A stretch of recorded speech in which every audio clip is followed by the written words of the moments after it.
ठाणे महापालिका मुख्यालयातील शहर विकास विभागात किरकोळ आग. ठाणे महानगरपालिका मुख्यालयातील 4थ्या मजल्यावरील शहर विकास विभागामध्ये आज सकाळी सुमारे 8 वाजण्याच्या सुमारास किरकोळ आग लागल्याची घटना घडली. मात्र प्रसंगावधान राखत सुरक्षा रक्षक, अग्निशमन दल आणि आपत्ती व्यवस्थापन विभागाच्या तत्परतेमुळे आग त्वरित आटोक्यात आणण्यात आली आहे. या घटनेत कोणालाही दुखापत झाली नसल्याची माहिती महापालिकेने दिली आहे.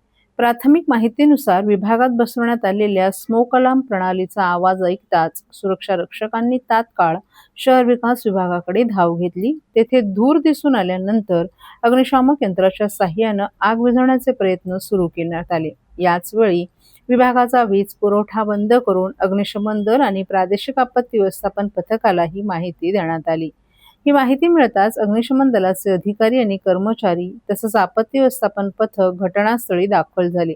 सर्व यंत्रणांच्या समन्वयातून ही आग पूर्णपणे नियंत्रणात आणण्यात यश आलं. या आगीत संगणकाचा UPS, काही संगणक तसंच काही कागदपत्रांचं नुकसान झाल्याचा प्राथमिक अंदाज व्यक्त करण्यात आलाय. तथापि महापालिकेची ई-ऑफिस प्रणाली कार्यान्वित असल्याने बहुतांश कागदपत्र पुन्हा उपलब्ध होऊ शकणार असल्याचं प्रशासनानं स्पष्ट केलंय.